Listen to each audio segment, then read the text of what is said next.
Baik, selamat sore. Perkenalkan saya Eka Farhati sebagai pembawa acara. Dan selamat datang para peserta webinar Budidaya Ayam Petelur Pratani Training Farm. Luar biasa, hari ini kita berkumpul, meskipun hanya bertatap maya, semoga apa yang ingin disampaikan dan ingin didapatkan oleh kita semua dapat tercapai. Hari ini kita sudah bersama para narasumber, ada Kang Iqbal Rizalul Sidik selaku peternak milenial, Bapak Saiful Bahri SAMAP selaku praktisi peternakan atau yang biasa kita panggil Kang Epul, juga Teh Ria Heriawati SPT selaku pendiri Pratani Training Farm. Hari ini kita akan membahas peluang usaha dari budidaya ayam petelur dan apakah benar penghasilan 3 jam sehari sama dengan penghasilan kerja 8 jam UMR? Mari kita buktikan dan silahkan kepada Teh Ria Heriawati selaku pendiri Pratani Training Farm untuk mengambil alih acara. Waktu dan tempat saya persilahkan. Bismillahirrahmanirrahim. Assalamualaikum warahmatullahi wabarakatuh. Alhamdulillahirrahmanirrahim. Wabillahi nasta'in ala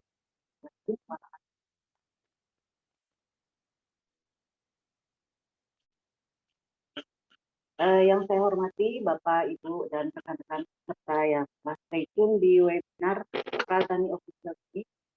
Sore ini perkenalkan saya Ria Heriawati selaku moderator webinar nasional tentang peluang usaha dari budidaya ayam telur. Webinar ini insya Allah akan diisi oleh materi dan alhamdulillah pada hari ini kita sudah bersama dengan salah satu materi M. Iqbal Rizalul Sidik yang biasa dipanggil Kang Iqbal, yang akan berbagi pengalaman beliau tentang bagaimana menjalankan usaha ternak ayam petelur yang saat ini sedang diikuti oleh beliau.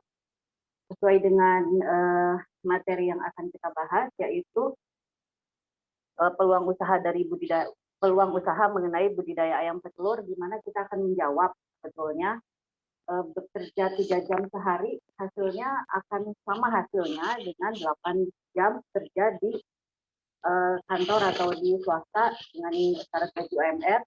Tentu ini akan sangat menarik untuk dibahas dan kita kupas tuntas usaha apa yang bisa sampai seperti itu, sehingga dalam satu hari kita cukup meluangkan waktu 3 jam tetapi sama hasilnya dengan bekerja selama 8 jam sehari di kantor atau perusahaan. Tentu ini akan menarik sekali untuk dibahas dan juga bisa menjadi satu peluang usaha mungkin untuk para pemuda ataupun rekan-rekan yang saat ini masih duduk di sekolah atau di kampus, dan juga untuk mereka-mereka yang memang sedang mencari peluang usaha sebagai pada saat pensiun atau membuka usaha baru. Nah, saat ini Kang Iqbal ini adalah pengusaha ayam petelur yang telah memulai usahanya dari usia 19 tahun ya, dan sekarang dari populasi 100 ekor hari ini sudah mencapai 400 ekor. Jadi sebelum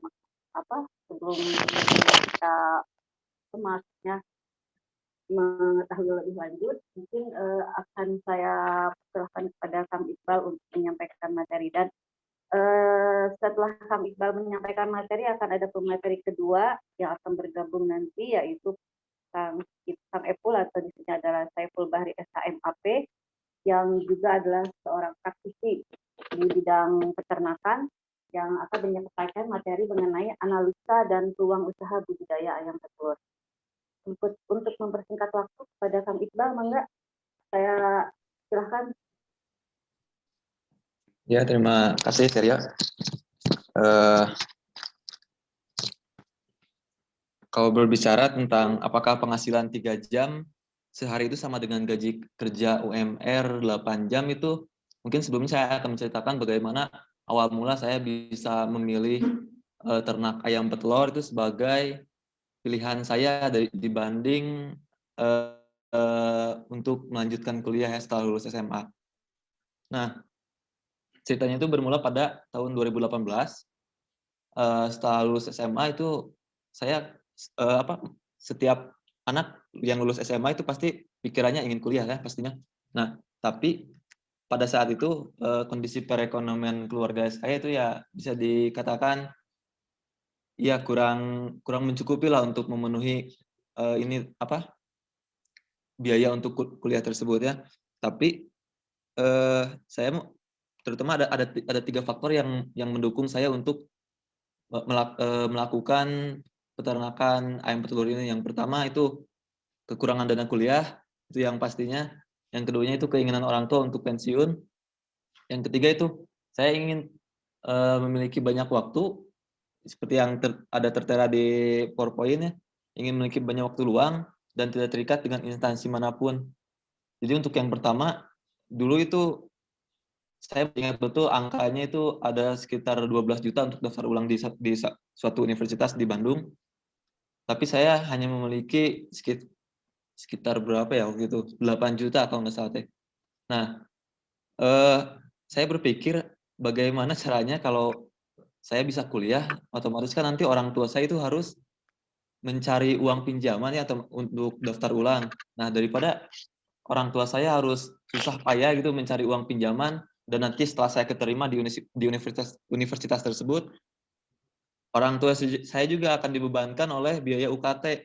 Nah, daripada nanti orang tua saya akan memiliki 2 beban itu, saya bilang ke orang tua, "Pah, Mah, gimana kalau untuk sementara saya nunda kuliah dulu, eee, jadi mending uangnya dipakai usaha buat apa dulu." Nah, dari situ ayah saya itu bilang, "Gimana kalau kita usaha ayam petelur? Soalnya kan pasarnya juga lumayan ya, hampir semua rumah atau semua orang juga pasti kalau nggak ada makanan yang lain, ya repot-repot ya udah tinggal masak telur," gitu ya. Nah, yang ketiga itu kan ingin memiliki banyak waktu luang. Saya itu kebetulan hobinya kayak camping gitu ya, jalan-jalan ke gunung, hiking kayak gitu. Kebetulan kalau weekend itu kan harus pasti di tempat wisata itu pasti banyak orang. Nah, saya pengennya kalau liburan ke suatu tempat itu sepi itu ya kan, gimana caranya ke suatu tempat biar nggak banyak orang ya harus weekday. Kalau kerja kan nggak mungkin kalau weekday, saya milihnya buat usaha gitu ya. Nah, pertama mulai, beternak itu saya memulai dengan jumlah populasi 100 ekor ayam dengan ya kisaran modal waktu itu antara 8 sampai 10 juta. Itu uang 8 sampai 10 antara ya kisaran uang itu berasal dari uang daftar ulang yang seharusnya digunakan untuk daftar ulang kuliah, tapi saya alokasikan untuk modal usaha. Kenapa bisa kehitung murah untuk beternak? Karena dulu saya bahan pembuatan kandangnya itu kebetulan punya bekas jadi kayunya udah ada. Jadi orang tua saya itu punya pohon sengon gitu kalau nggak salah. Nah itu dijadiin kayu buat pembuatan kandang. Jadi untuk pembuatan kandang sendiri nggak terlalu memakan banyak dana ya. Jadi banyaknya 8 sampai 10 juta itu hampir murni untuk membeli anakan DOC sama pakan selama 5 bulan bertelur. Nah, untuk selama 5 bulan itu banyak sekali pengalaman yang didapat. Kayak misalkan DOC itu pertama datang harus hati-hatilah nyimpannya gitu ya. Terus harus ngatur suhu yang kayak gitu. Nah, dari setelah 5 bulan di bulan September kalau nggak salah saya pertama mulai beternak itu. September, Oktober, November, Januari, Februari, bulan Maret kalau nggak salah. Maret itu udah ada mulai yang bertelur nih satu, kan senang tuh rasanya, wah dapat 1 telur, ternyata gini cara keluar telur dari ayam itu ya. Nah, dari situ setelah jalan mulai banyak yang bertelur, omset dari populasi 100 ekor ayam itu kurang lebih sekitar 3 juta rupiah per bulan. Kalau dihitung profitnya itu mungkin setengah dari omset, berarti 1,5 juta itu saya udah dapat bersih tanpa harus lama-lama bekerja gitu ya Teh. Nah jadi untuk jam kerjanya sendiri, saya bangun ya udah sholat subuh gitu ya. Terus jam 7 itu mulai ke kandang, dan untuk perawatannya juga nggak terlalu, ini untuk di usia 16 minggu ya ayamnya, untuk yang usia pulet. Perawatannya juga nggak terlalu, ini sih nggak terlalu susah. Soalnya kita jam 7 ngasih pakan ayam, nggak akan lebih dari 10 menit mungkin ngasih makan ayam. Cuma 100 ekor itu kan panjang kandangnya, nanti ada di sini kalau nggak salah gambarnya, nanti bisa dilihatin. Kan si kandang itu memanjang ya, tinggal ngasih makan gitu kan. Udah ngasih makan, ya kita tinggal ngebersihin tempat minumnya, itu harus selalu dibersihin setiap hari. Dan ya mungkin nggak akan lebih dari 30 menit mungkin untuk 100 ekor ayam itu. Sejam juga pokoknya di bawah sejam lah untuk ngurus 1 ekor ayam, dengan penghasilan sekitar, bersihnya itu paling sedikit ya, paling sedikit tuh 1.500.000. 1.500.000 itu kalau harga telur di kisaran 20.000. Kalau 20.000 itu penghasilan 1.500.000, tapi kan rata-rata seringnya harga telur itu pasti di atas 20.000 kan Teh. Mungkin seringnya itu ya 1,5 juta lebih lah per bulannya dulu.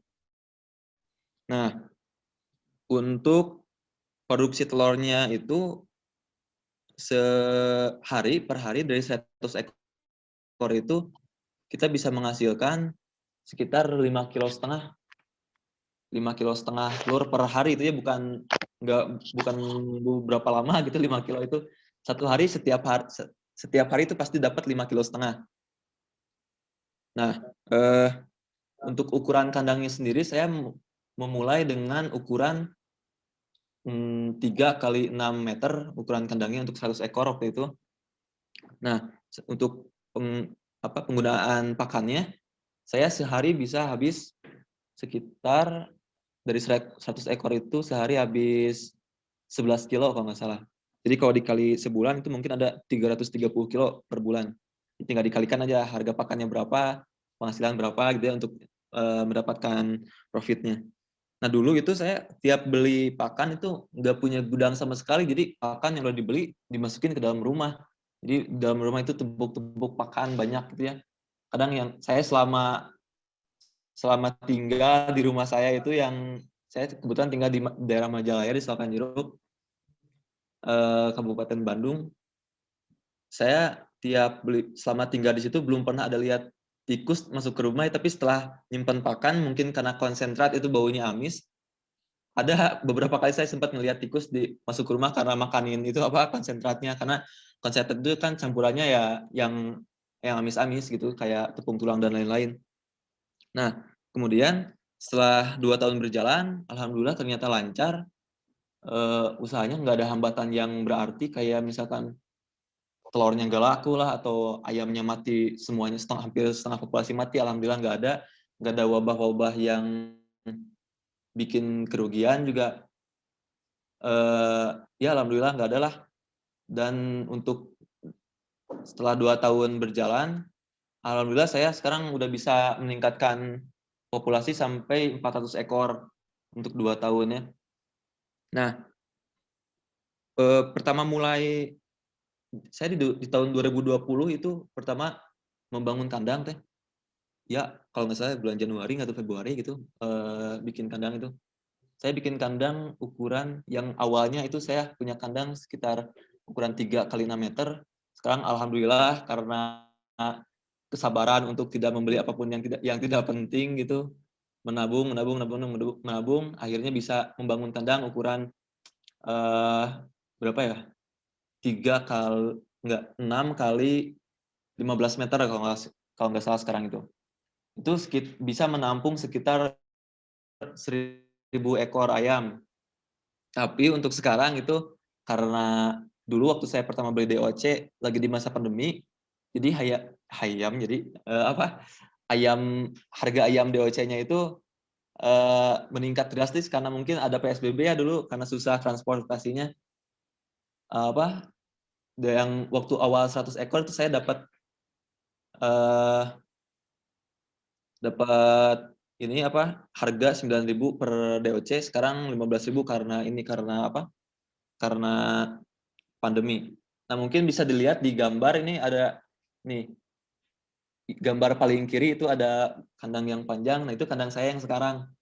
Yang kandang yang sama yang ada orangnya itu kebetulan orang tua saya. Panjangnya sekarang itu kandangnya.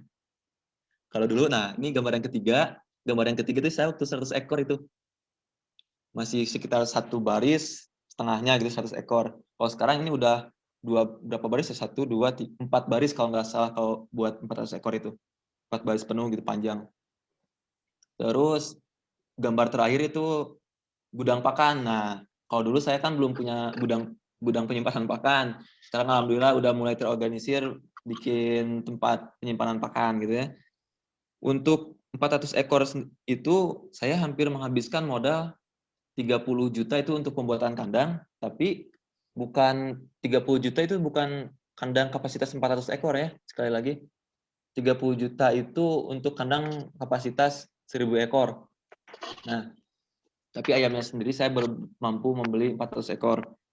Nah, untuk omsetnya sendiri dari 400 ekor itu kebetulan dari 400 ekor, bukan kebetulan sih ya, karena takdirnya ada sekitar 20 ekoran yang mati gitu ya. Jadi sekarang sekitar ada 380 ekoran. Nah, omset dari 380 ekor itu hampir sama kayak yang waktu 100 ekor.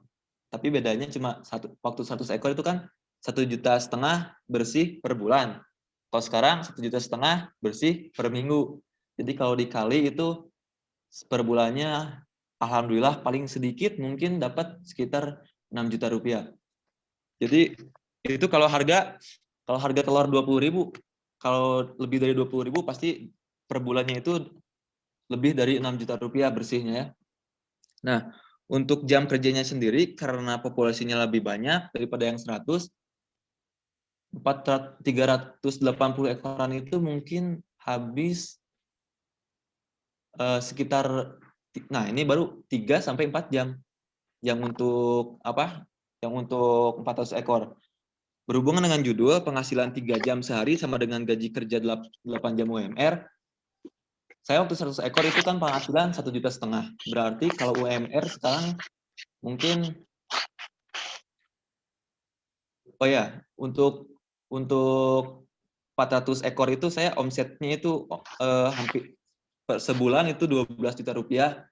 Berarti labanya 6 juta karena setengah dari omset itu laba buat saya. Begitu. Terus apakah benar kalau penghasilan 3 jam sehari bisa menghasilkan bisa menghasilkan penghasilan yang sama dengan karyawan yang bekerja dengan 8 jam gaji UMR? Kalau waktu 100 ekor saya bisa menghasilkan 1,5 juta, itu cuma menghabiskan sekitar ya 30 menit lah paling lama buat kerja di kandang ya. Mungkin keseluruhannya buat jual telur, ngebersihin itu nggak dilakukan setiap hari. Kalau jual telur pasti kalau 5 kilo sehari itu cuma bisa diantar ke warung-warung terdekat. Nah, untuk UMR kabupaten sendiri kan, Kabupaten Bandung itu khususnya ada sekitar berapa? 3,6 ya? 3,6 juta. Nah, penghasilan saya sendiri sekarang 400 ekor itu 6 juta rupiah pasti di atas UMR kan? Nah, gimana caranya biar kita bisa menghasilkan penghasilan dari ayam yang sama dengan penghasilan kerja di kantoran yang UMR-nya 3,6 juta rupiah. Kalau dari 100 ekor itu saya bisa menghasilkan 1,5, berarti 2 kali lipatnya 200 itu bisa menghasilkan 3 juta. Mungkin 250 juga udah bisa melebihi sedikit kan? Iya. Jadi hampir 250 ekor itu juga udah cukup, dan 250 ekor itu juga nggak akan menghabiskan waktu 3 jam menurut saya. Karena mungkin berapa ya, 10 kilo lebih mungkin ke warung-warung juga sehari bisa habis sih. Kasih ke warung. Jadi peredaran untuk 250 ekor itu masih di sekitaran rumah juga masih bisa mampu. Kalau kitanya ya harus rajin-rajin nawarin ke warung, tetangga gitulah. Nah, untuk produksi telurnya sendiri di 400 ekor ini saya bisa menghasilkan sekitar, bukan 400 ya, 400 itu waktu awal saya membeli DOC, sekarang tinggal 380 kalau nggak salah. Di 380 ekor itu saya bisa menghasilkan telur paling banyak itu per hari 21 kilo. 21 kilo per hari, tinggal dikalikan aja ya, per hari saya omset berapa dengan harga telur sekarang gitu. Nah, untuk ukuran kandang Tribudaya, penggunaan pakan yang tadinya saya cuma dari 100 ekor itu menghabiskan 330 kg per bulan, saya untuk 380 ekor ini bisa menghabiskan sekitar 1,3 ton per bulan. 1.320 kilo lah ya, berarti 1 ton, 1,3 ton lah per bulannya. Untuk tantangan dari apa usaha ayam petelur ini, ya pasti semua usaha ada tantangannya ya, tapi khususnya untuk yang memelihara ayam petelur dari DOC seperti saya, dari anak ayam yang masih umur sehari, itu mungkin selama 5 bulan bapak-bapak atau ibu-ibu dan rekan-rekan yang lain mengikuti jejak saya mengurus dari DOC itu 5 bulan akan ngasih makan tanpa mendapatkan penghasilan sama sekali. Jadi ya 5 bulan itu ngasih makan keluar uang, ngasih makan keluar uang gitu aja selama 5 bulan. Nah terus susahnya itu DOC itu mengatur suhu kandangnya. Suhu kandangnya itu harus benar-benar stabil gitu, jangan sampai turun, apalagi nanti di malam hari. Malam hari itu harus benar-benar hangat kan, suhunya otomatis bakal turun. Terus ngejaga kebersihannya, di anak DOC itu pertama datang dikasih lapisan kayak koran gitu, jadi ngebersihnya tinggal cabut koran gitu. Nah susahnya juga kalau ngasih makan untuk anak DOC itu, kalau kita harus pelan-pelan ngasih makannya deh. Kalau kita gerak aja sedikit, ada gerakan tiba-tiba, gerak set gini aja. Ayam teh kalau bahasa Sunda itu ngagurubuk gitu ya. Jadi kaget gitu si ayam-ayam tuh pada lari gitu. Nah, jadi harus santai aja pelan-pelan si ngasih makannya teh gitu ya. Dan kekurangannya itu kita mungkin 24 jam harus siaga selalu gitu, takutnya ada hama hewan apa gitu yang masuk, atau mungkin suhunya terlalu panas atau terlalu dingin. Pokoknya 24 jam selama 5 bulan itu diusahakan harus ya siaga ngontrol anak ayamnya itu. Tapi kalau udah di atas 5 bulan itu bisa lebih santai lagi. Nah, untuk jam kerjanya sendiri untuk 380 ekor itu saya cuma kerja dari jam 7 sampai jam setengah 9-an lah. Itu udah termasuk ngasih pakan, ambil telur gitu ya, sekitar 10 kiloan, 180 butir itu kalau nggak salah 10 kilo itu, 11 kilo. Udah termasuk ngambil telur, ngasih makan, sama ngebersihin tempat minum. Itu di bawah dari 3 jam itu bahkan saya. Mungkin nanti di jam 12 di periode memberi makan jam kedua sama jam nanti sore itu cuma ngasih makan sebentar, ngasih makan doang sama ngisi air gitu. Cuma lamanya itu pasti di pagi. Dan itu pun saya 380 ekor itu masih di bawah 3 jam habisnya. Gitu. Terus usaha apa sih yang selain dari Selain dari jualan telur gitu ya, untuk peternak-peternak ayam, kalau menurut saya itu peternak ayam petelur otomatis akan menjadi penjual pupuk kandang, karena limbah dari kotoran itu nanti bisa ditampung kalau kitanya emang mau mengolahnya gitu ya, ditampung, diendapkan. Ini kalau nggak salah di sini ada gambarnya. Nah, ini yang gambar yang paling bawah itu saya, jadi si kotoran-kotoran yang baru diambil dari bawah kandang, ditumpuk, bikin lubang gitu ya, sekitar setengah meter mungkin, ditumpuk gitu. Nah, nanti udah sekitar sebulan lebih, kalau udah si suhu kotoran di bawahnya udah nggak panas atau udah dingin, berarti udah mati gitu ya istilahnya si proses ininya. Nanti akan berbentuk seperti kayak pasir. Nih saya ini lagi ada gambar yang kedua, yang di atas itu saya keringin kotoran-kotorannya, jadi disaring gitu ya, bersih pupuk kandangnya. Tinggal pakai aja kalau udah gitu. Saya itu ngejual pupuk kandang sekilonya itu 8.000. Sedangkan pupuk kandang di kandang saya itu ya pasti melimpah di atas 100 kilo lah. Pasti Ya, selain dari telur itu penghasilan dari ngejual kotoran ayam atau pupuk kandang itu juga lumayan tinggi karena per kilonya sekitar 8.000 saya ngejual. Ngejual baik ke petani yang di sekitar rumah maupun di Tokopedia. Saya banyaknya ngejualnya di Tokopedia sih, kayak jual online gitu teh. Banyak yang hampir seluruh Indonesia kan di Tokopedia, jadi banyak juga lumayan yang belinya. Terus di akhir periode juga kita bisa ngejual ayam afkirnya yang udah produksi dari telurnya itu udah mulai berkurang. Nah, itu bisa dijual-jualin. Saran saya kalau bisa ngejual ayam afkir itu di momen-momen kayak Lebaran atau Tahun Baru. Itu pasti harga satu ekor ayam itu bisa sampai 60.000 per ekornya yang hidup ya. Jadi satu ekor ayam itu ada sekitar 2 kilo. Kita lumayan dari 100 ekor misalkannya kita punya 100 ekor, terus dijual 60.000 per ekor, udah berapa? 6 juta ya? 6 juta lumayan tuh kan, bisa balik modal untuk beli DOC yang baru gitu.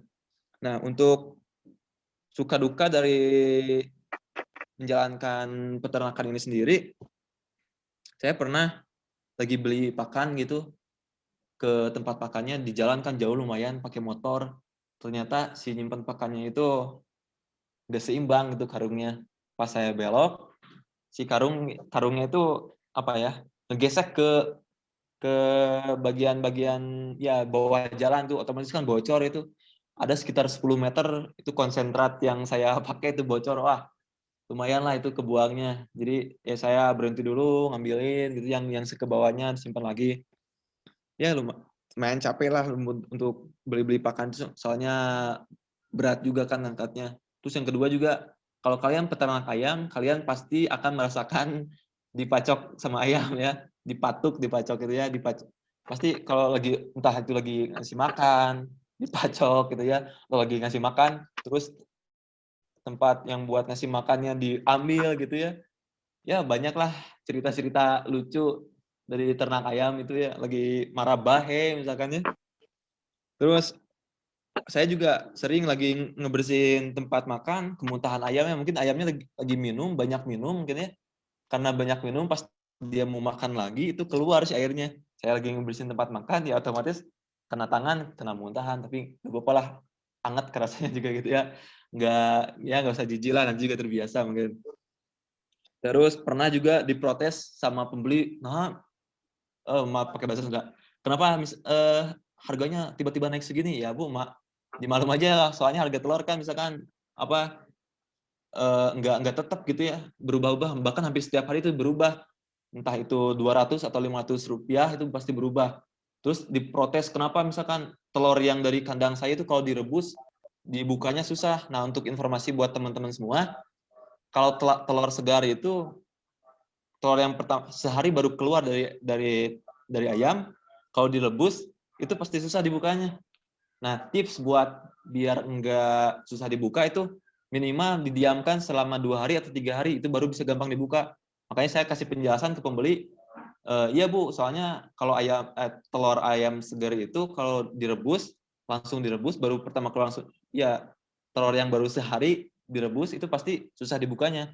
Kalau bisa nanti kalau mau pesan buat acara syukuran atau hajatan gitu, buat yang dibuka, kalau bisa pesannya 3 hari sebelum gitu. Jadi saya sering nanya kalau misalkan untuk apa? Untuk acara hajatan atau acara syukuran.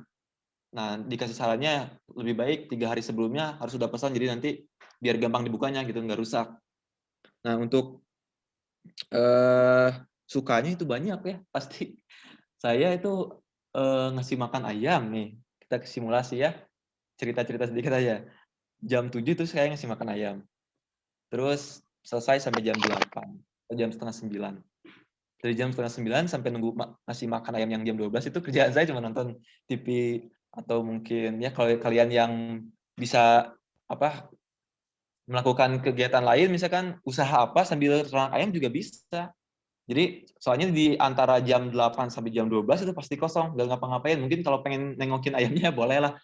Terus nanti dari jam 12 sampai jam 4 sore juga itu sama, kosong. Nggak ada apa waktunya ya, bebas lah gitu. Banyak waktu luangnya teh. Terus apalagi ya sukanya mungkin di umur, mungkin saya bangganya itu di umur 19 tahun saya udah nggak pernah minta ini teh, udah nggak pernah minta uang lagi ke orang tua, alhamdulillah gitu ya. Atau minimal buat ngisi bensin lah, saya nggak pernah minta minta uang buat bensin gitu. Ya mungkin ini bukan sesuatu yang disombongkan ya. Ada ya beberapa kayak saya pernah, ini buat motivasi buat teman-teman semua aja ya. Saya pernah dari hasil yang 100 ekor itu udah ngasih ke orang tua, mungkin kan dulu HP-nya rusak. Saya pernah ngebeliin HP, 1 unit HP gitu ke orang tua, lumayan lah. Sekarang jadi bisa lancar lagi gitu HP-nya. Terus ya ada beberapa motor gitulah lumayan buat perjalanan ke sana gitu kan. Saya dulunya punya 1 motor, tapi motor itu sekarang dipakai buat beli pakan ayam. Jadi kalau saya pakai motor itu kemana-mana ya kotor gitu ya, banyak dedaknya, banyak bubuk-bubuk jagungnya gitu.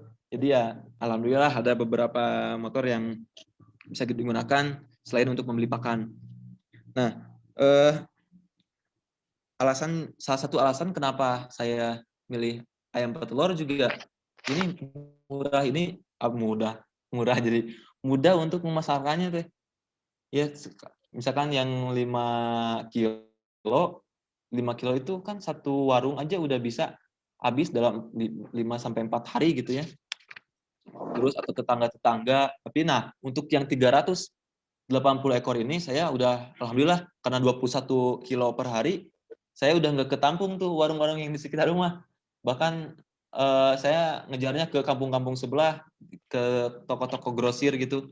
Soalnya kalau ngejar warung-warung yang di sekitar rumah itu udah pasti numpuk di rumah, nggak akan kejual cepat gitu. Soalnya kan saya ngejarnya telur hari ini harus kejual hari ini juga gitu. Nah, kebetulan juga telur yang buat besok nih, yang bahkan belum keluar, udah ada yang udah ada yang ngebooking lah istilahnya. Ya benar teh. Jadi benar banget kalau si telur itu peminatnya besar, emang benar. Karena ya telur itu bahan makanan yang mudah diolah dan ya gitulah. Nah, ada beberapa saran nih buat saya, buat bapak-bapak, ibu-ibu atau teman-teman semua yang memulai usaha ini. Saran pertama, hampir di semua usaha sih mungkin ya pasti ada titik bosannya. Saya juga mungkin gitu. Pertama awal-awal kan ngambilin telur itu, wah itu banyak telurnya. Ambilin misalkan ya sehari 21 kilo itu awalnya seneng. Cuma lama-lama ya kesini ya bosan juga kalau tiap hari gitu ya.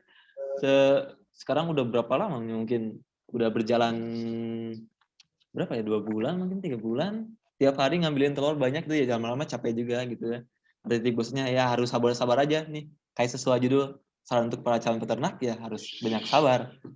Yang kedua itu karena kita sering dipacok ayam, karena sering kemuntahan ayam atau karena bau-baunya yang menyengat ya kita harus jangan anggap itu ayam itu sebagai rekan kerja kita, bukan sebagai budak yang dipekerjakan untuk menghasilkan telur, itu jangan kan, usahakan kayak gitu. Ya, partner kerja bener teh.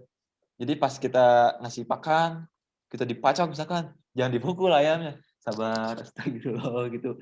Maneh teh, kamu teh udah dikasih makan masa masih macok gitu ya. Pokoknya harus sabar-sabar lah. Pasti peternak itu pasti dipacok ya. Itu moto dari saya. Peternak pasti dipacok sama ayam. Nah, yang kedua, gimana caranya usaha kita bisa berkembang biar misalkan saya 2 tahun bisa upgrade jadi 400 ekor, sekitar 400 ekoran, kita harus sabar-sabar nahan hawa nafsu buat beli-beli yang nggak penting lah. Ya, yang misalkan orang lain di umuran saya nih, misalkan suka main ke mana atau nongkrong di mana ya tahan-tahan aja itu, kumpulin. Alhamdulillah saya bisa nge-upgrade jadi populasi yang lebih banyak. Nah, usaha ini juga cocok buat anak-anak SMA nih, yang kayak saya juga kebetulan nasibnya lulus SMA, apa kesulitan SNMPTN dan SBMPTN itu amat sangat, ya persaingannya amat sangat pedih lah gitu ya. Nah karena sudah dihadapkan realita kayak gitu, kuliah susah juga. Saya sampai sekarang juga alhamdulillah nggak menyesal ngambil jalan jadi peternak gitu. Makanya saya bersyukur sama Allah, mungkin ya kamu udah jangan dulu usaha, jangan dulu kuliah, mungkin nabung dulu ya gitu, nabung dulu buat usaha. Nanti suatu saat kalau saya bisa kuliah ya alhamdulillah gitu ya. Terus cocok juga buat yang pensiunan. Kebetulan waktu 100 ekor ini ayah ayah saya itu ibaratnya nih coba dulu 100 ekor, bisa nggak, mampu nggak? Kalau ternyata selama 2 tahun itu yang 100 ekor itu lancar. Bahkan saya kan udah ngebuktiin ke ayah saya nih, HP pakai biar apa? Biar nggak lemot lagi ininya apa? Kalau ada telepon atau ada apa kan HP-nya ngedrop waktu itu ayah saya. Ya udah nih pakai HP. Bahkan udah ngebuktiin kalau saya di 100 ekor itu bisa lancar. Akhirnya di tahun selanjutnya itu tahun 2020 ayah saya itu memutuskan untuk ya udah yuk kita seriusin, kita tingkatin populasinya. Papa mau pensiun tadinya mau udah lebaran tapi ternyata di awal tahun itu dia mempercepat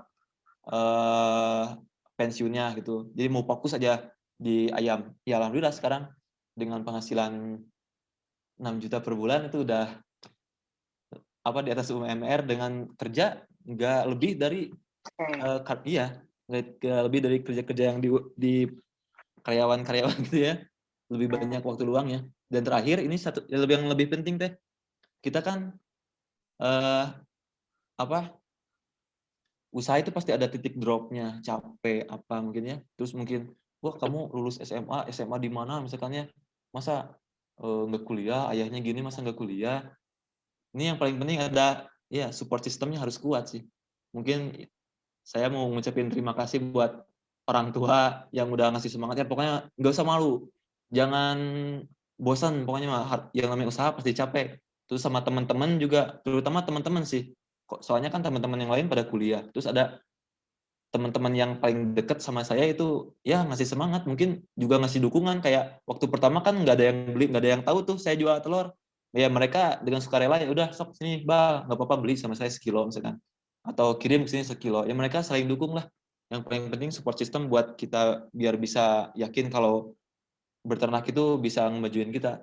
Mungkin segitu teh dari saya. Tadi sudah memaparkan menceritakan bagaimana perjalanan beliau dari mulai 1 ekor terus sampai saat ini menjadi 400 ekor. Itu tentu perjalanannya lumayan sangat berat ya, terutama untuk usia-usia di belasan, di mana teman-temannya lagi pada enaknya kuliah, terus baru baru lulus SMA juga, itu pasti berat sekali gitu, karena perbedaannya itu kan ingin main, inginnya kuliah ya, terus juga ketemu teman-teman baru, terus juga istilahnya ya sedang cari jati diri seperti itu. Tetapi kalau dilihat dari perjalanannya sangat cukup istiqomah gitu ya, dari mulai tetap bertahan, dan alhamdulillah sekarang sudah istilahnya sudah mencapai di tahap yang settle lah gitu ya, dengan penghasilan yang cukup memadai. Mungkin teman-temannya mas sekarang belum pada lulus gitu, Iya betul. masih pada kuliah gitu kan, masih. Dan juga yang sangat menarik itu di usia 19 tahun sudah tidak meminta uang jajan atau uang dan malah memberi gitu ya. Jadi sebenarnya di sini ada financial freedom, jadi kita tidak tergantung dengan orang tua. Itu ini kan jadi satu semangat ya. Ini hasil dari rekan-rekan kita budaya itu ya, bangun budaya dan semangat, dan juga jadi satu bahan pertimbangan nanti kita lulus mengapai diri, tidak harga mati bahwa kan memang harus mencari jalan lain. setelah itu juga itu kalau kita jalan secara serius itu akan, dan di sini itu sudah banyak pertanyaan. Memang tadi saya tidak menyampaikan ya, kalau untuk yang bertanya maka kita turun dulu, kita tampung dulu, nanti akan kita pilih pertanyaannya apa saja yang akan ditanyakan. Dan kalau mungkin pemateri kedua sudah siap, dan di sini pemateri kedua sudah insya Allah sudah siap, yang akan disampaikan oleh Kang Saiful Bahri ya, dengan materi yaitu analisa dan peluang usaha budidaya ayam petelur. Maka saya belum ini. Maka itu saya silakan, mungkin sampai setengah jam lah, setelah itu kita bahas dijawab. Baik, terima kasih. Assalamualaikum warahmatullahi wabarakatuh. Waalaikumsalam warahmatullahi wabarakatuh. Alhamdulillah wa syukurillah la haula wala quwata illa billah, subhanallahi Allah sallallahu Muhammad Rasulullah. Pertama-tama kita panjatkan puji dan syukur kepada Ilahi Robi atas nikmatnya kita bisa bertemu melalui virtual ini dalam keadaan sehat walafiat dalam acara yang digagas oleh Pratani Edu Farming Balenda. Kebetulan saya perkenalkan, nama Saiful Bahri. Kebetulan saya biasa di bidang usaha ya, jadi budidaya peternakan. Nah, khusus dalam hari ini saya diminta untuk menjadi salah satu narasumber untuk bicara tentang analisa usaha budidaya ayam petelur.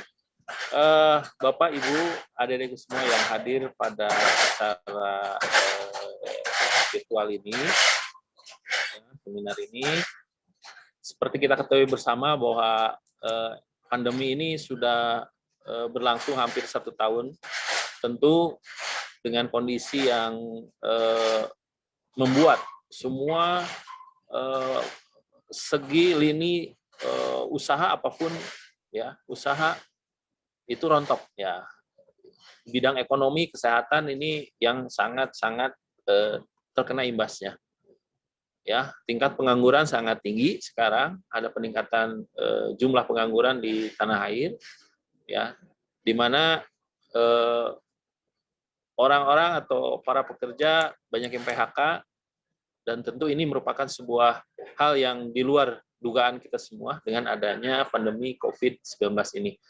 Nah, tapi dari itu semua, selama hampir setahun ini, berbagai para ahli, ya, pakar, menyatakan bahwa hanya ada 5 prospek usaha yang kebal dengan pandemi ini. Ya, jadi ada 5 usaha yang katakanlah bisa bertahan di saat pandemi, meskipun pandemi ini ya tahun depan belum beres, tapi ini bisa katakanlah masih bisa bertahan. Ya, kelima ini adalah satu tentang bisnis makanan dan sayuran, ya, food and beverage. Ini sangat-sangat bertahan. Kemudian karena manusia ini butuh makan, otomatis berbisnisnya di bidang makanan dan sayur mayur. Kemudian yang kedua adalah bisnis di sembako, 9 bahan pokok, ya. 9 bahan pokok itu ada beras, ya, ada minyak, ada ayam potong, ada telur, yang semuanya adalah menjadi sebuah kebutuhan pokok dari masyarakat secara umum. Yang ketiga adalah jasa dan produksi kesehatan, yang keempat jasa pendidikan dan latihan, dan yang kelima adalah jasa pembuatan digital. Ya, ini 5 ini yang masih bisa bertahan prospek keadaan dalam kondisi pandemi yang kita belum tahu kapan selesainya pandemi ini. Jadi dari 5 inilah ya kami dari Pratani ini mendorong satu peluang yang sangat-sangat terbuka adalah budidaya mengenai ayam petelur ini. Jadi ayam petelur ini adalah petelur ya. Ini telur ini menjadi, dan BPS ya dalam surveinya ini memasukkan komponen pembiayaan yang 5 besar ya masyarakat Indonesia ya, selain rokok, selain BBM, selain beras, selain daging ayam, yang kelima adalah telur ayam. Jadi ini semua masyarakat pasti akan membutuhkan protein hewani, yang paling rendah adalah telur ya. Jadi ini sebagai pembuka buat para peserta semua. Kenapa budidaya ayam telur yang kami sajikan ke masyarakat untuk diketahui bersama ya. Jadi sekali lagi bahwa telur ini adalah salah satu 9 bahan pokok masyarakat Indonesia, sehingga kami ini ingin membuka ya, memberikan wawasan tentang budidaya ayam petelur ini yang punya nilai ekonomis yang sangat tinggi. Lanjut. Paparannya tolong dilanjut. Nah, jadi mengapa beternak ayam petelur ya ini potensial untuk dijalankan? Pertama adalah kebutuhan konsumsi yang sangat tinggi ya, kebutuhan konsumsi yang sangat tinggi, di mana telur ini menjadi kebutuhan rumah tangga dan industri sekarang ya, apalagi di Bandung. Pertama adalah banyaknya industri yang membuat kue ya, atau kafe yang membutuhkan membuat produk kue-kue olahan yang itu dijual, dan ada sebuah toko ya, minimal yang toko-toko kecil lah. Ini sangat menjamur di sekitaran Bandung Raya. Kemudian rata-rata istilahnya keluarga yang menengah ke bawah ini memenuhi kebutuhan protein hewaninya adalah minimal telur. Minimal 1 kilo ini dinikmati oleh 1 keluarga dalam 1 minggu. Ya, kebutuhan telur dari rumah tangga ini adalah minimal 1 kilo 1 minggu untuk 1 rumah. Jadi ini kebutuhan konsumsi yang sangat tinggi. Kemudian yang keduanya adalah komoditas utama masyarakat. Jadi ini komoditas utama di mana baik itu pasar tradisional, baik itu pasar modern, ya, ini telur itu pasti ada, ya, pasti ada di pasar tersebut. Ya. Kemudian yang ketiga adalah permintaan pasar yang stabil, cenderung meningkat. Ya, permintaan ini stabil, ya, kebutuhan-kebutuhan stabil, tapi kecenderungan akan meningkat ketika masa hari raya, ya, akhir tahun, ya, tahun baru Natalan, tahun baru, apalagi Lebaran, ini akan pasti meningkat kebutuhannya. Ya, kemudian yang keempat adalah kurangnya peternak ayam petelur. Nah, ini kurangnya peternak ayam petelur, sehingga ya kebutuhan telurnya ini sangat minim sekali di pasaran gitu, sehingga untuk kebutuhan di Jawa Barat saja masih dikirim dari luar Jawa Barat ya, dari Jawa Tengah, dari Lampung gitu ya. Ini 4 hal inilah mengapa ini sangat potensial untuk budidaya ayam petelur ini. Ya, ini adalah 4 ini yang mendorong untuk kita membuka budidaya ayam telur ini. Selanjutnya, nah, sebelum memulai ya, saya ingin menyampaikan bahwa ada 5 fondasi untuk bagaimana kita memulai usaha ayam petelur ini ya. Nah, pertama adalah modal kandang.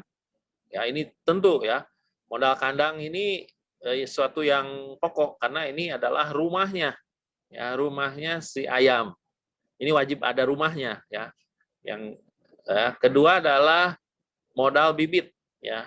Kalau tadi Kang Iqbal ini dari DOC ya, ini ada yang namanya pulet.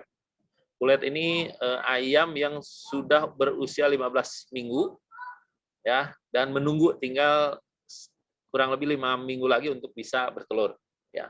Kemudian ada modal pakan, kemudian hasil yang diperoleh setiap bulannya ya, dan hasil diperoleh setiap periode ya. Periode itu kan ayam petelur ini atau pulet ini punya produksi, ya batas produksi untuk ayam untuk bertelur itu antara 22 sampai 24 bulan. Ya, next.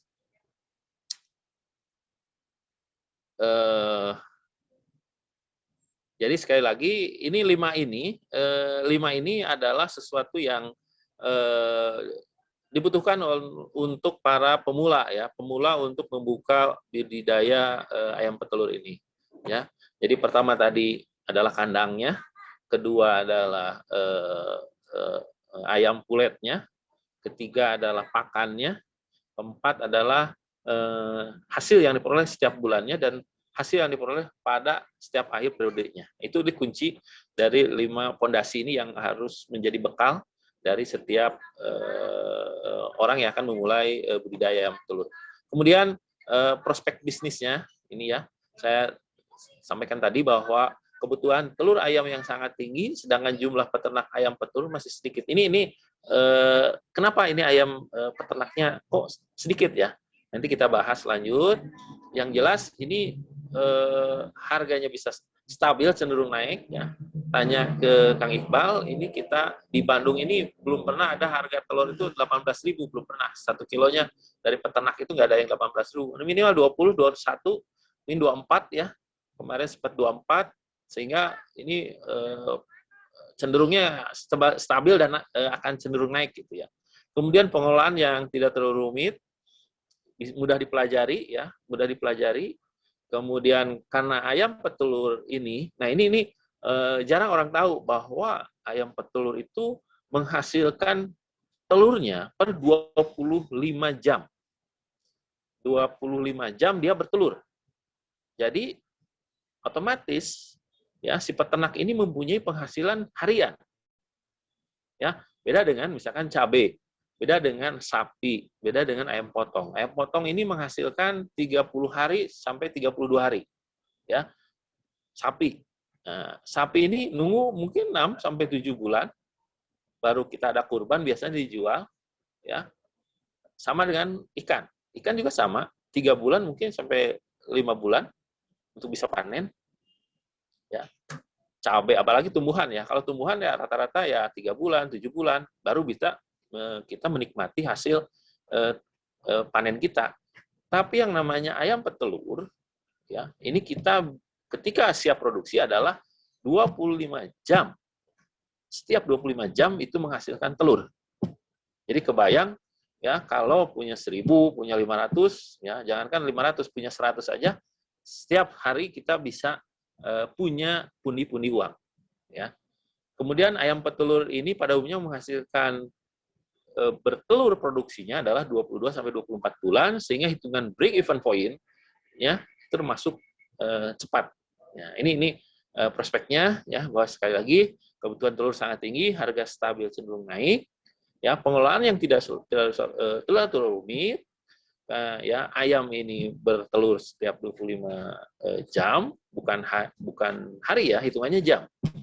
Kemudian ayam petelur pada umumnya menghasilkan telur itu hampir 22 sampai 24 bulan atau 2 tahun, ya. Jadi si puletnya ini punya kemampuan, ya, mesin uangnya ini maksimal ini ada 2 tahun, ya. Kemudian yang ketiga adalah break even point-nya cenderung cepat, gitu. Lanjut.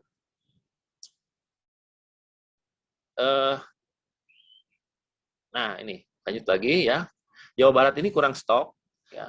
Berdasarkan data yang masuk, ya, ini tahun Juli 2020 kemarin, bahwa kebutuhan telur ayam di Jawa Barat sebanyak 498 ton per tahun, atau kita hitung 1.365 ton per hari, ya.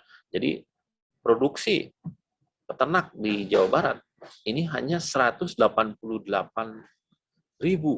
ton, ya, 188.000 ton per tahun atau 515 ton per hari, ya. Jadi ini supply, demand-nya lihat, ya. Jadi bahwa kita hanya peternak Jawa Barat hanya bisa memenuhi 37% dari kebutuhan, ya, dari demand-nya yang 100%, ini peternak di Jawa Barat hanya bisa memenuhi 37%.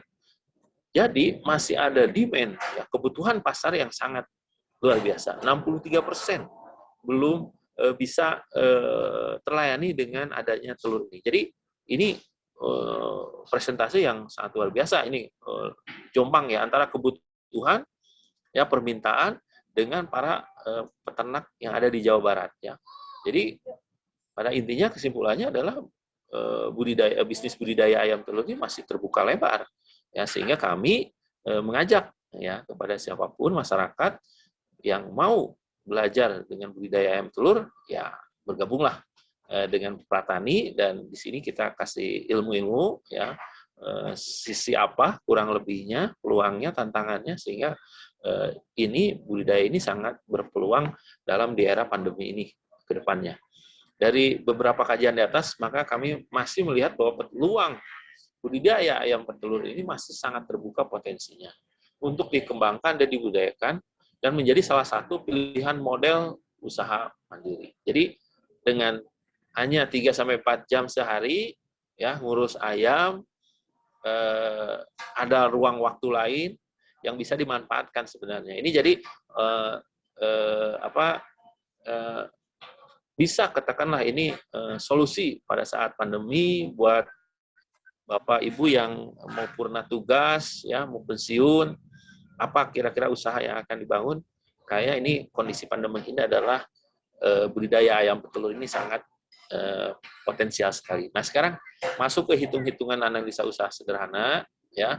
Ini mohon maaf ini karena hitungannya adalah per 500, sehingga modal awal yang tadi sampaikan bahwa kandangnya ya tadi kalau Kang Iqbal itu dari bambu ya, semua kayu, semua bambu, sehingga katakan bisa murah. Nah, saya menawarkan ya, mengkonsep ini adalah dengan kandang besar ya, galvanis dan bajaringan ya. Bajaringan galvanis ini kekuatannya 10 tahun ya. Jadi tiap tahun tidak usah gonta-ganti bambu ya, dan membersihkannya relatif sederhana, tidak ribet untuk membersihkan kotorannya. Jadi hitungannya adalah untuk 500 ekor ini harga per ekor untuk membangun dari nol ya, asal punya lahan ya, lahannya datar ya. Ini kebutuhannya adalah 500 kali 110.000. 110.000 ini baterainya untuk ayam-ayamnya, ada air minumnya otomatis ya. Jadi air minumnya tidak diangkat junjung dengan ember air ya. Itu langsung si ayam minum sendiri dan tempat pakannya. Kemudian biaya ayam pulet yang usia tadi 15 minggu 500 ekor ini kisaran antara 90.000 per ekor ya, 90.000 ekor, sehingga kebutuhan kandang ini ya, kebutuhan antara kandang dan ayam pulet itu sekitar 100 juta. Ini untuk hitungan 500 ya. Kemudian berapa sih penghasilan pemasukannya? Nah, ini kita hitung 400 ekor, hanya sekitar 400 ekor saja yang bertelur. Hitungan kita dengan 1.250 butir per ekor per butirnya, harga 1.250 per butir ya. Kita hitung 500.000 sehari. Kalau kita kalikan 30 hari, ini 500.000 itu sekitar 15 juta per bulan. Ini kotor ya, penghasilan kotor dari setiap bulannya ini dari omsetnya ini ada 15 juta ya. 15 juta dengan asumsinya hanya 400 ekor saja yang bertelur ayamnya. Ya, next. Lanjut.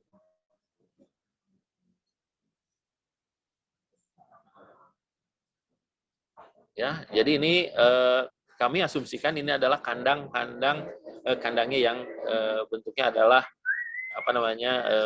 bajaringan dan galvanis ya.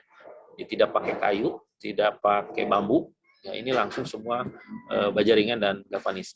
Kemudian kebutuhan, berapa sih kebutuhan pengeluarannya? Ya, ini adalah pakan, untuk kebutuhan pakan. Ayam ini kebutuhannya sehari mereka itu makan itu 100 sampai 110 gram per ekor per hari. Atau 0,1 ya. Kebutuhannya 500 ekor. Kemudian harganya ini relatif ya, yang middle 600 ini bermerak ya. Bermerak 6.000 per kilo. Jadi kebutuhan makannya mereka itu 300.000 per hari. Ya. Kalau hitungan bulan kali 30 aja. 30 kali 300.000 sekitar 9 juta per bulan ya. Kemudian kebutuhan yang lainnya biasa listrik ya. Listrik nggak terlalu banyak, kemudian air, kalau air menggunakan air PDAM ya. Terus vitamin dan obat ini ya sekitar 200.000, di totalnya ini 9.500.000 per bulan ya. Sehingga lanjut ya kebutuhan kita per bulan ya, penghasilan kita per bulan. Lanjut.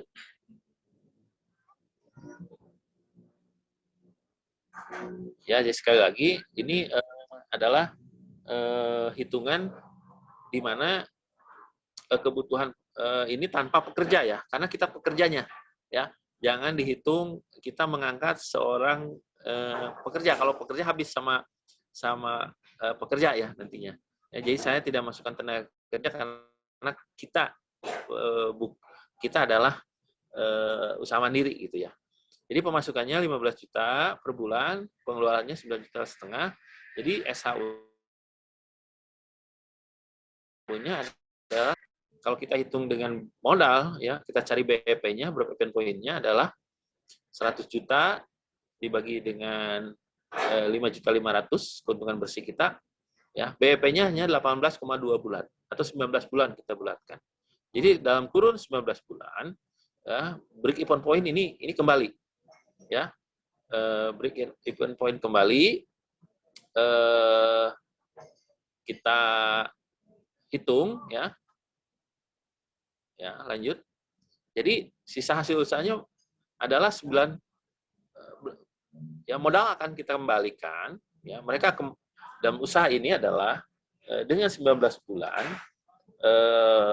kita bisa balik modal ya, dari bersih ya, dari penghasilan bersih. Lanjut. Jadi apa keuntungan lagi yang lainnya? Nah, ini saya hitung karena rata-rata usia ayam ini berproduksi 22 sampai 24 bulan. Kalau break even point-nya 19 bulan, maka ada 5 bulan lagi. Hitungan yang harus kita hitung adalah 5 bulan ya, karena produksinya masih ada produksi 5 bulan lagi. Ini kali bersihnya 5.500.000, kemudian nanti ayam pulet akhir, kita anggap populasinya 100 ekor dalam 2 tahun itu yang mati, ini hanya 400 ekor, dengan harga rata-rata 50.000 satu ekor, ini ada penghasilan tambahan ya berupa ya 5 bulan kali 5.500.000, 27.500, ayam puletnya 400 ekor kali 50.000, ini 20 juta. Kemudian ini beraknya ya, itu hitungan kita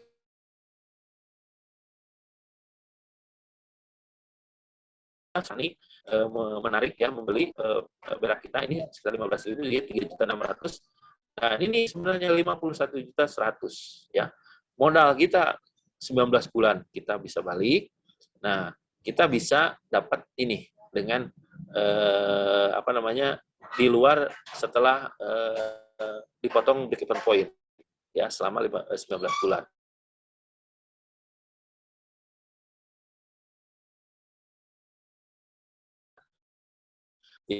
Jadi kurun dapat 51.100.000 ya.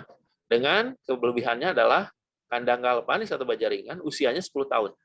Jadi tahu periode kedua, periode ketiga, periode keempat, dan sampai periode kelima itu praktis kita tidak perlu lagi ganti kandang gitu. Mungkin itu saja hitungan dari analisa usaha yang sederhana ini. Mudah-mudahan bisa memberikan penyemangat buat Bapak Ibu dan adik-adik semua bahwa ini adalah usaha yang betul-betul ya bisa menjadi terobosan, bisa dilaksanakan saat kondisi pandemi ini ya. Kenapa? Nah, ini pertanyaannya.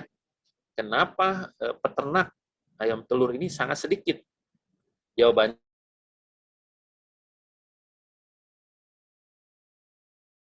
itu modal awalnya cuma telur. Dan ini sebenarnya adalah masih terbuka. Era saat ini adalah era kolaborasi. Jadi di semangat dan ada yang punya uang investor. Jadi kita bisa kolaborasi dengan beberapa orang sehingga kita modalnya dari siapa, dari mana, kita yang mengerjakan, kita yang melaksanakan, yang punya tanah, kalau nggak punya lahan, siapa ada yang tanah nganggur. Nah ini bisa bertiga, ini bisa kolaborasi dan bisa menghasilkan sesuatu yang bermanfaat dan penghasilannya jelas, real. Kalau untuk pasar, saya kira ya, untuk pasar dari Kang Iqbal tadi ya, jangan takut ya, karena warung-warung sekitar rumah kita ini akan mencari kita. Jadi kita nggak usah nyari-nyari konsumen, tapi konsumen yang akan ngejar ke kandang kita. Dan tentu ya, kalau saya ada di Sukabumi dan di Jelekong ini, iya betul gitu. Jadi konsumen itu datang ke kandang dan membeli. Jadi kita nggak usah woro-woro atau diinformasikan bahwa siapa yang butuh telur ya tidak usah. Mereka tahu oh ini ada kandang telur, malahan ada inden juga ya Kang Iqbal ya. Ya ayam telurnya belum keluar, uangnya sudah dapat kita. Sungguh luar biasa ya. Jadi ketika orang nyimpan uang duluan ke kita, telurnya belum ada, ini jarang-jarang terjadi gitu ya. Jadi ini sebuah peluang yang sangat prospektif ya dari kacamata analisa usaha maupun real di lapangan. Sehingga mudah-mudahan ini membantu ya ibu bapak, adik-adik kalau punya cita-cita ya jadi pengusaha ya belajarnya ya dari memulai sesuatu yang dari yang kecil tapi ada ilmunya ya. Tidak hanya sebatas kita punya uang banyak tapi ilmunya tidak ada ya harus diimbangi dengan ilmu. Nah, insya Allah dari Pratani ini bisa membantu terutama di bidang budidaya ternak ya. Salah satunya hari ini kita bahas dengan budidaya ayam petelur. Itu saja mungkin. Terima kasih. Assalamualaikum warahmatullahi wabarakatuh. Oke, jadi atas paparannya mengenai tadi analisa usaha budidaya ayam petelur. Dan kalau kita lihat bahwa tadi dalam 19 bulan itu sudah mencapai BFP dan di sini ada beberapa perbedaan mungkin ya yang tadi disampaikan oleh pelaku yang sudah langsung terjun di bidang ayam petelur itu dari modal yang sedikit mungkin bisa dikurangi gitu ya berdasarkan dari maksudnya bisa menyesuaikan dengan kondisi potensi yang ada di lingkungan. Kalau seandainya memang di lingkungannya memungkinkan membuat kandang menggunakan kayu terus juga bahan baku cukup memadai, mungkin bisa mengurangi budget ya. Kalau dilihat dari tadi yang dipaparkan itu sampai nilai sampai 100 juta, mungkin pertama awal-awal akan kaget, tetapi memang perbedaan antara galvanis dengan bambu itu juga cukup besar. Kalau kita menggunakan bambu pasti mempunyai banyak kekurangannya juga, di samping kalau kita menggunakan galvanis. Kalau galvanis itu kan besi, jadi lebih mudah untuk dibersihkan mungkin ya dibandingkan dengan bambu atau kayu yang pasti akan menyerap sehingga kotoran sehingga kandang juga jauh cepat lembab. Itu juga akan menimbulkan banyak permasalahan nantinya. Itu sedikit saya tambahkan. Terus tadi juga memang untuk membuat satu peternakan ini disampaikan oleh Kak Eko bahwa dibutuhkan kandang, bibit, pakan, dan hasil yang membutuhkan bibit, kandang, dan pakan. Ini memang merupakan kalau di peternakan atau di usaha apapun itu kita perlu memahami 3 pilar itu. Tempat tinggalnya ya lingkungannya harus kita perhatikan. Terus bibitnya juga harus kita lihat bibitnya itu bibit yang seperti apa. Kalau misalkan tadi versinya Kang Iqbal itu dari DOC. itu berarti kita harus menunggu waktu lumayan lama ya Kang Iqbal ya. Kita butuh waktu sampai 15-16 minggu untuk produksi. Nah, di situ istilahnya kita puasa gitu. Biasanya istilahnya seperti itu, puasa. Nah, di sana istri-istri rumahan kita ya memanage keuangan kita supaya di jangka 4 bulan itu ayam kita bisa makan dengan maksimal gitu. Jangan sampai nanti pasti pertengahan nggak ada pakan, akhirnya hasilnya tidak maksimal itu. Terus pakan juga hampir 60% dari budget itu adalah pakan. Nah, memang kebetulan Pratani menyediakan ada pakan yang bisa menyediakan pakan dan ini, nah nanti akan bisa membantu lah seperti itu. Mungkin sedikit itu, dan ada beberapa ini pertanyaan ya yang menarik dari rekan-rekan kita. Kita di sini akan jawab pertanyaan dulu dari nanti materi bisa jawab. Izin Kak bertanya, ini dari Muhammad Rizky Naufal Hadi. Peletakan kandang itu harus jauh dari pemukiman. Kenapa Kak di setiap industri ayam petelur itu selalu ada kolam kecil di pinggir atau di bawah kandang tersebut? Itu satu. Terus kedua dari A. Fauzi Nurrahman. Ayam petelur yang begitu banyak, otomatis kotoran yang ada di kandang tersebut akan banyak. Nah, timbulnya berbagai bakteri akibat kotoran tersebut. Bagaimana cara mengatasinya? Selain dengan metode kolam kecil. Lalu yang ketiga, ini ada pertanyaan, apakah pemberian pakan yang berbeda jenis atau merek akan menghasilkan kualitas telur yang berbeda? Dan apakah Kak Iqbal pernah mengalami salah satu pemberian jenis pakan? Terima kasih sebelumnya. Maka Kang Iqbal dulu Panginten, ya bisa menjawab pertanyaan dari 3 penanya. Yang mana dulu teh? Boleh yang ini, apa peletakan kandang harus jauh dari pemukiman? Kalau peletakan kandang sendiri, ya kalau peletakan kandang sendiri sebenarnya di mana kita punya lahan, ya buat aja di situ, tapi diusahakan sebaik mungkin itu ya jaraknya jauh dari pemukiman karena nanti bau dari kotorannya bisa mengganggu tetangga di sebelah. Atau kecuali kalian misalkan emang nggak punya lahan yang jauh dari pemukiman, kalian misalkan cuma punya lahan di belakang rumah, kalau bisa ya izin dulu ke tetangga gitu, saya mau izin mendirikan kandang. Karena ya mendirikan kandang. Terus kalau bisa nanti tiap minggu kasihlah sekilo, jangan tiap minggu keseringan ya. Pokoknya atau ya kasihlah beberapa, nggak akan rugi kita juga ya, karena mereka juga udah keganggu sama berisiknya ayam atau baunya kotoran. Ya kita juga ya ngerti lah gitu, ngasih sedikit dari rezeki kita buat mereka gitu. Untuk yang pertanyaan yang kedua mungkin di sini ada kenapa harus metode lain, ada nggak gitu? Tidak langsung masuk ke kolam, tetapi ada cara lain tidak? Masuk ke kolam maksudnya kotorannya gitu masuk ke kolam? Ya, selain metode itu. Ya sebenarnya justru metode yang saya gunakan juga nggak masuk ke kolam, langsung ke tanah aja. Diusahakan si alas dari kandang itu tanah, jadi jangan peluran dari semen, biar nggak cairan dari kotorannya nyerap ke tanah gitu teh. Saya juga langsung tanah. Baik, sudah dijawab ya tadi. Nah, yang terakhir satu lagi mungkin, apakah pemberian pakan yang berbeda jenis atau merek akan menghasilkan kualitas telur yang berbeda? Pengalamannya itu seperti apa? Kalau dari saya sendiri, merek itu bukan pengaruh dari kualitas telur ya justru, tapi kandungannya sendiri kan. Tiap merek itu kandungan proteinnya ada yang 36-37% atau yang berapa gitu ya, beda-beda.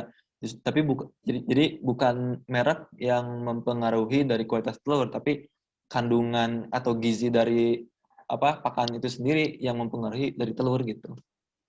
merek apapun bisa, asal kandungannya Oke, ya terpenuhi gitu. merek apapun bisa ya dari pengalamannya Kang Iqbal.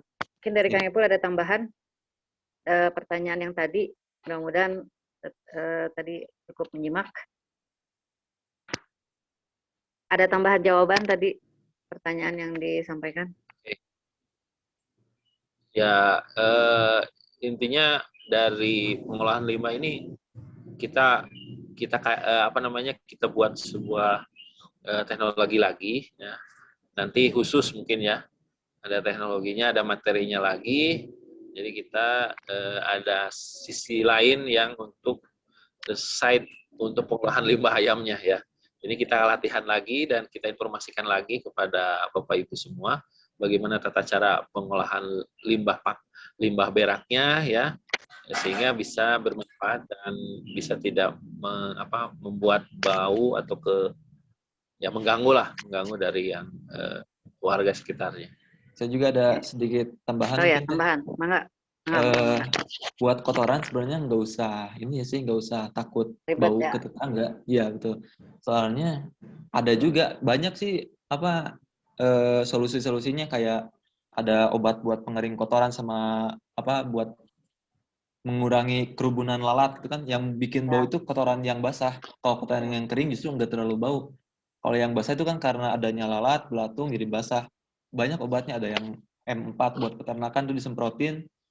Tidak menghilangkan, tapi ya setidaknya mengurangi dari penyebaran bau kotoran ayam itu sendiri sih.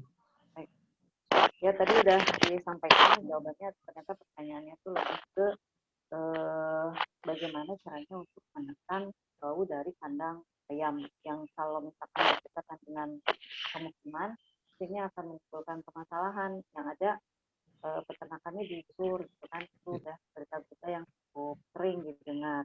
Itu karena apa? Karena mungkin memang biosecurity kandangnya tidak dilakukan secara maksimal. Biosecurity kandang itu ya dari mulai awal pembuatan kandang itu sudah termasuk biosecurity. Pemilihan bahan baku kandang pun itu termasuk biosecurity juga. Kita sudah antisipasi kalau seandainya itu bahan kandang yang cepat kering, itu salah satu antisipasi supaya kotoran ternak bisa cepat kering, karena intinya betul bahwa kotoran itu kan suka kalau di ayam itu kotoran ayam itu basah ya, begitu kita ke bawah itu udah otomatis harus setiap hari dibersihkan. Kalau sudah dibersihkan setiap hari, otomatis di kandangnya cepat kotor sehingga memancing satu lalat. Nah, itu bawa teman-temannya lalatnya teh. Akhirnya ya pada ngariung itu akhirnya menimbulkan polusi untuk tetangga-tetangga yang ada di sekitar kandang pastinya. Terus juga bau yang menyengat juga pasti akan menimbulkan permasalahan juga. Apalagi kalau musim penghujan seperti ini itu akan menimbulkan permasalahan. Selain permasalahan bau ke tetangga, juga permasalahan untuk si ayam itu sendiri. Dengan kondisi ayam yang lembab, basah, sehingga si ayam-ayamnya otomatis kalau lembab itu jadi timbul cepat panas, itu menimbulkan banyak timbul penyakit ya. Lainnya not dan segala macamnya itu akan cepat menyerang, karena ayam sendiri kondisi tubuhnya yang kecil gitu ya, sehingga pertukaran udara dan sirkulasi udara juga akan terganggu kalau lembab. Nah itulah kenapa kandang mungkin salah satu prioritas yang harus diperhatikan dari awal, dan salah satu langkah di selain juga ya itu kebersihan yang setiap hari harus kita laksanakan. Hanya kenapa beberapa kandang-kandang itu ada yang lebih menyukai otomatis, meminimalisir orang masuk ke dalam, karena begitu kita sering masuk ke dalam itu si kandang otomatis sering kita lalui, itu kan otomatis kita kaki juga suka bawa kotoran basah, sehingga kandangnya cepat berkembang. Nah, itu lah. Terus tadi kenapa kalau misalkan lebih enak masuk ke dalam air gitu ya, itu juga sebetulnya memang lebih mudah, lebih gampang untuk dibersihkan karena si kandang ayam itu kotorannya langsung masuk ke air, masuk ke kolam, itu bisa jadi sumber pakan untuk ikan juga. Tapi mungkin tidak semua kandang bisa seperti itu. Ada kandang yang tidak memungkinkan untuk membuat kolam. Nah, kalau tidak memungkinkan untuk membuat kolam ya salah satu tadi yang menjadi pupuk organik itu bisa kita upayakan membuat pupuk nanti dijual ke toko-toko bunga gitu ya. Karena untuk kotoran ayam ini biasanya kita bilang postal ya kalau di pertanian itu sangat disukai gitu ya, terutama untuk pertanian-pertanian yang cepat hortikultura gitu, tomat itu rata-rata perlunya ya postal, itu kotoran ternak dari ayam. Itu juga di tukang-tukang toko bunga, nah itu biasanya membuat cepat tumbuh tanaman lah gitu. Kemudian kalau misalkan tadi pakan, di sini ada tambahan sedikitnya untuk pakan memang pasti akan ada perbedaan. Kalau pakan harganya bagus, kualitasnya pasti produksi juga mungkin akan mengikuti. Tapi itu mungkin akan kita bahas di lain waktu dan karena memang saat ini materinya adalah tentang analisa usaha budidaya ayam ya, bagaimana kita bisa mengetahui sebetulnya apa saja sih poin penting yang harus kita ketahui sebelum kita mulai usaha ayam. Nah, nanti setelah kita mengetahui, baru kita bisa mempelajari secara detail budidayanya. Dari awal ayam datang, terus sampai ayam bagaimana bertelur, dan sampai dipasarkan. Jadi kalau dari kesimpulannya hari ini memang kembali ke judul materi, bahwa apakah memang betul dengan waktu 3 jam 1 hari itu memungkinkan untuk menghasilkan sampai sama dengan ukuran bekerja di tempat luar seperti itu, sepertinya sih memungkinkan ya dengan kondisi ya yang tadi disampaikan oleh Kang Iqbal itu. Jadi mudah-mudahan ini bisa menjadi penyemangat, tetapi tidak menjadi saklek 3 jam. Kalau misalkan populasinya sampai 1.000 mungkin tidak nyampe ya. Kalau populasinya bisa lebih dari 1.000 atau 2.000 pasti kita punya pekerja dan konsentrasi kita juga lebih banyak seperti itu. Tapi ini mah istilahnya memancing kepada rekan-rekan bapak-bapak ibu-ibu yang di ini bahwa dari mulai yang kecil dulu yang seperti Kang Iqbal ini lakukan itu bisa memotivasi, bisa istiqomah gitu. Karena untuk istiqomah itu memang perlu perjuangan untuk tetap bertahan, apalagi di saat teman-temannya mungkin tidak menutup kemungkinan ya ada yang meremehkan, jadi tukang ayam misalkan gitu ya. Padahal mereka tidak tahu bahwa industri besar itu pasti dimulainya dari yang kecil dulu, terus juga perusahaan-perusahaan yang besar seperti pakan saat ini juga mereka justru menjadi perusahaan besar yang kita nggak bisa ini kan gitu, dari mulai seperti yang kita tahu lah Kemcik atau apa itu pasti awalnya dari usaha yang kecil dulu. Baik, mungkin ada yang bertanya lagi tentang peluang kalau ingin memulai usaha tapi terbentur dengan modal, bagaimana caranya? Baik, ini pertanyaannya yang cukup teknis ke budidaya ya, tentang peluang ingin memulai usaha tetapi terbentur dengan modal, dan satu lagi mengenai harga pakan sementara harga telurnya turun. Nah, ini memang ada, kalau di peternakan ada beberapa strategi di pakan, dan ini pembahasannya mungkin bisa lanjut lagi gitu ya. Nah, kalau untuk masalah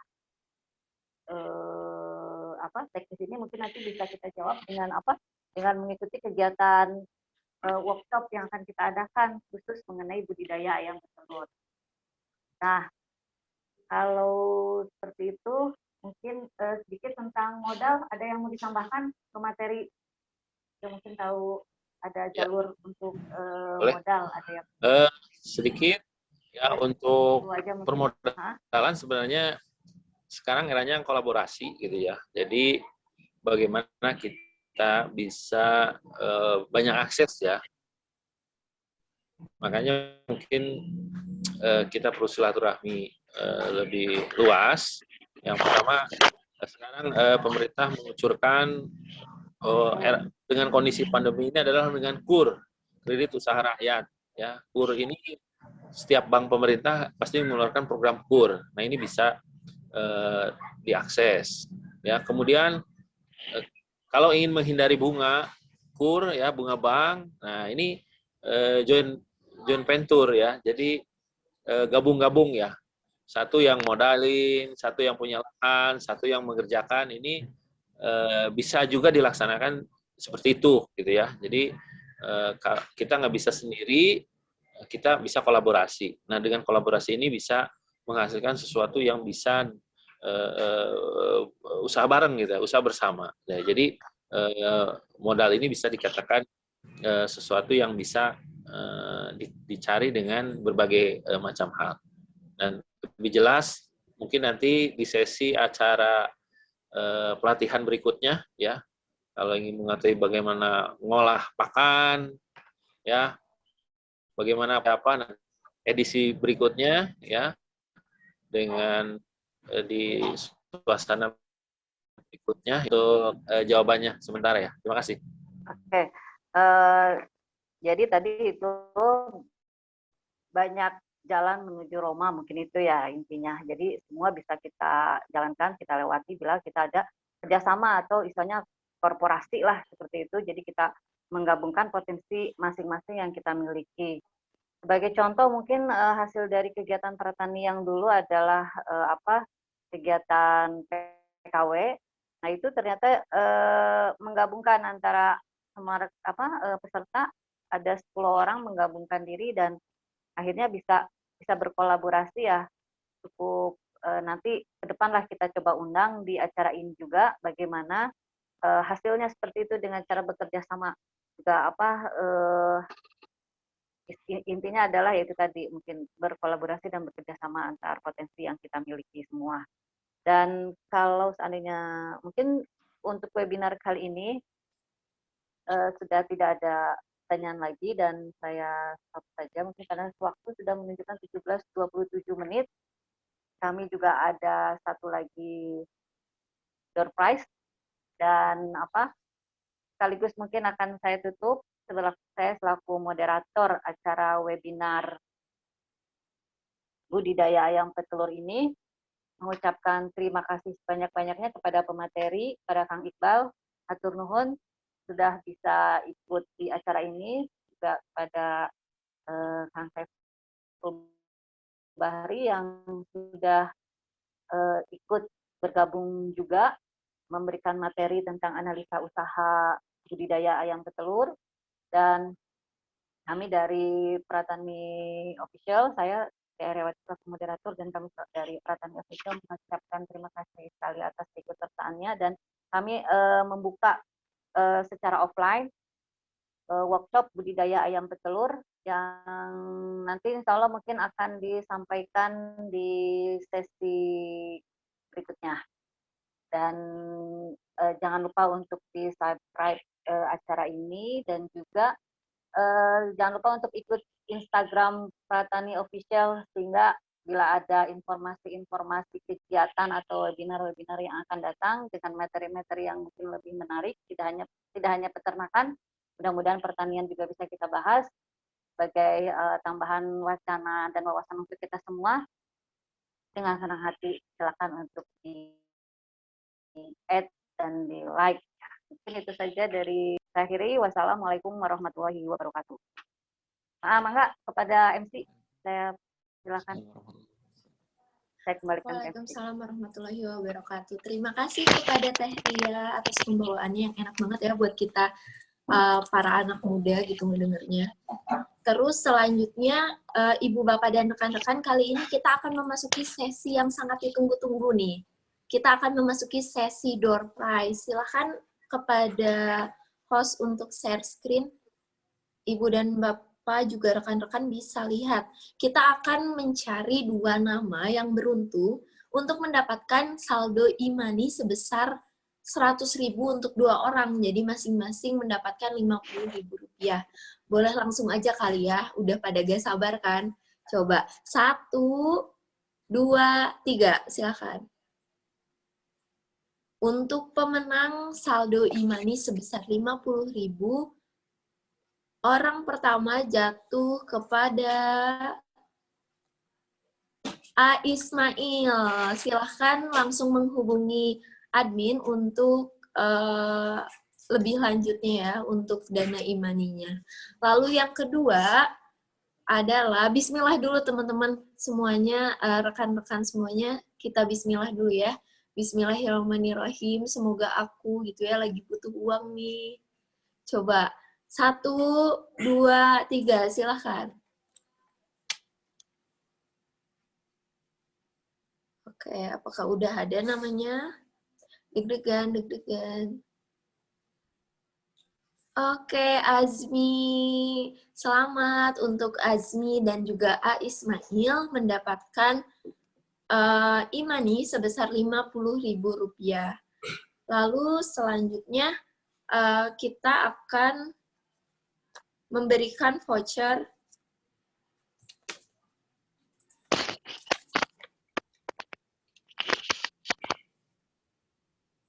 untuk pemenang voucher diskon workshop akan diberikan kepada pendaftar pertama dan 3 orang beruntung lainnya yang akan kami hubungi lebih lanjut. Dan untuk fasilitas yang akan diterima akan dikirimkan maksimal H+7 setelah acara dilaksanakan. Terima kasih kepada Teh Ria, Kang Iqbal, dan Kang Epul atas ilmu yang diberikan kepada kami. Sekian rangkaian webinar hari ini.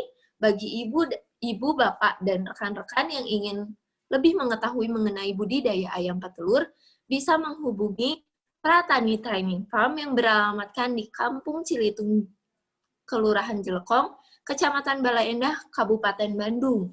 Kami juga menyediakan kebutuhan budidaya ayam yang mungkin ibu dan bapak butuhkan untuk budidaya ayam petelur. Kita juga akan mengadakan workshop pelatihan ayam petelur yang akan diadakan pada tanggal 20 sampai 21 Maret bertempat di Kampus Pratani di Kampung Cilitung, Kelurahan Jelekong, Kecamatan Balendah, Kabupaten Bandung. Dan atau ibu dan bapak rekan-rekan sekalian bisa cek di Instagram kita @pratani_official, juga official Pratani yang bisa rekan-rekan akses di platform YouTube. Juga jangan lupa untuk di-follow dan di-subscribe. Terima kasih. Cukup dari saya. Wassalamualaikum warahmatullahi wabarakatuh. Sampai jumpa.